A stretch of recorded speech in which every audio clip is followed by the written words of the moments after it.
자, 여러분 안녕하십니까? 여태까지는 저학년에 우리가 글쓰기를 했었거든요. 오늘은 이제 고학년의 글쓰기를 하도록 하겠습니다. 고학년이라 하면 5학년, 6학년부터 우리가 중학생 정도까지라고 할 수가 있거든요. 그래서 5, 6학년 때는 제일 먼저 우리 학교에서는 지금 뭘 배우고 있는가 하니 그 자신의 주장을 펼치는 글을 하고요. 주장하는 글을 쓰고요. 그 다음에 그 주장하는 글을 썼을 때 반대하는 의견도 있을 거다, 그죠? 자, 그러면 그 반대하는 의견에 어떻게 반론을 제기할 건지, 그 반론에 대해서 어떻게 반박을 해서 내 주장을 이끌어 나갈 건지, 자, 이런 것들을 5, 6학년 때 학교에서 지금 하고 있습니다. 그래서 저도 어떻게 하면은 이제 자신의 주장을 펼칠 수 있고 그 주장을 반박하는 글을 쓰고 그 반박에 대한 반론을 제기함으로 해서 자신의 의견을 좀 더 확고하게 표현할 수 있는가에 대해서 일단 먼저 하도록 하겠습니다. 그래서 글쓰기는 두 가지로 나누어져 있어요. 초등학생 저학년에는 여태까지 제가 해왔던 문종별 글쓰기, 갈래별 글쓰기를 하고요. 그 다음에 중학년 들어가면 아까 제가 말씀드렸듯이 자신의 주장을 펼치는 글을 해야 되잖아요. 그럼 자신의 주장을 펼치게 하려면 일단 먼저 자신의 의견이 나와야 되죠. 그래서 의견이 뭔지, 그 의견을 나타내는 그 의견을 좀 더 굳건히 할 수 있는 근거가 뭔지를 먼저 이끌어내는 연습을 계속 할 거거든요. 그래서 찬반 토론을 하게 됩니다. 자, 그 다음에 찬반 토론 하고 난 다음에 그걸 가지고 그 반론을 아까 제기했을 때 그 반론을 어떻게 반박해서 내 의견으로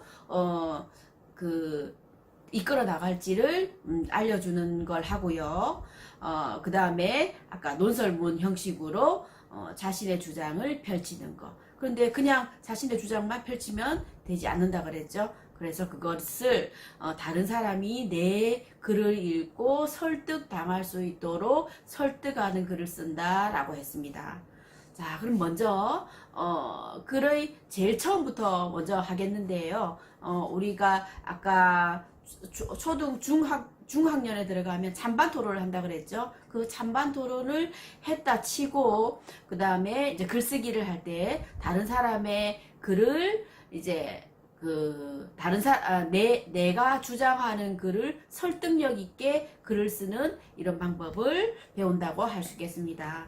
먼저 글을 쓸 때는 설득하는 글이니까 어떻게 해야 될까요? 자신의 주장이 나와야 되겠죠. 그 주장이 그 주장을 뒷받침할 만한 근거가 나와야 되는데 우리는 근거를 지금 두 가지 연습을 할 겁니다. 그럼 첫 번째 근거, 두 번째 근거 내는 방법을 이제 아이들한테 알려주고요. 자신의 주장이 뭐라는 거를 주장이 뭘 말하는가를 알려주고 근거가 뭐라는 거를 알려주면 될 것 같습니다.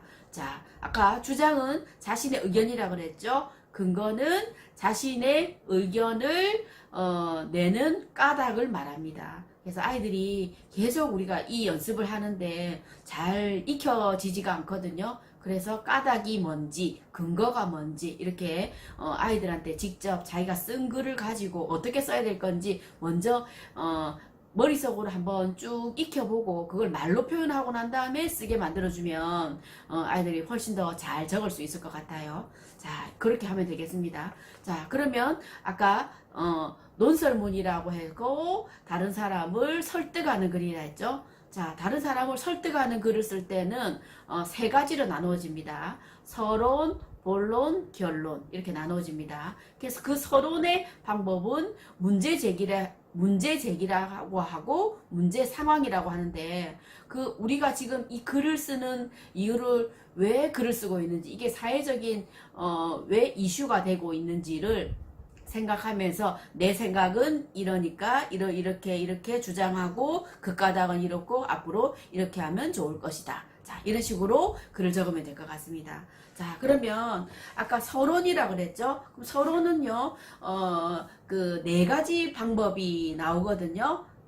서론을 어떻게 구사를 해서 자기의 생각을 이제 중심 생각으로 끄집어낼 건지. 자, 중심 생각은 가운데 부분에 제일 위쪽 부분에 들어가거든요. 그래서 그걸 가지고 이끌어내기 위해서는 앞에 왜 이 문제가 이슈화가 되어 있는지를 일단 먼저 문제 제기 형식으로 한번 이렇게 알려준다 그랬죠. 독자가 호기심을 가질 수 있도록 알려준다 그랬죠. 자, 그래서 그 알려주는 거를 저랑 같이 한번 익혀볼 건데, 처음 쓰기는 이제 네 가지 방법이 있습니다. 첫 번째는 여기 나와 있는 화제로 시작하기거든요. 자, 화제라 하면 뭘까요? 화제를 할 만한 재료나 소재, 곧 이야기거리를 말합니다. 자, 예를 들어서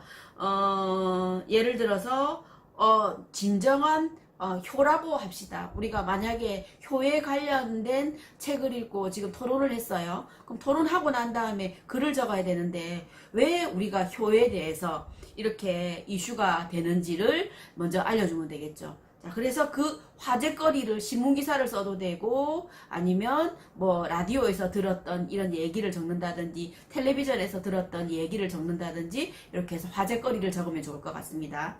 자, 그럼 예를 들어서 한번 설명해 본다면, 진정한 효와 관련돼서 떠오르는 화제는 무엇인가요? 자, 이렇게 물어봤을 때 요 교재에 보면은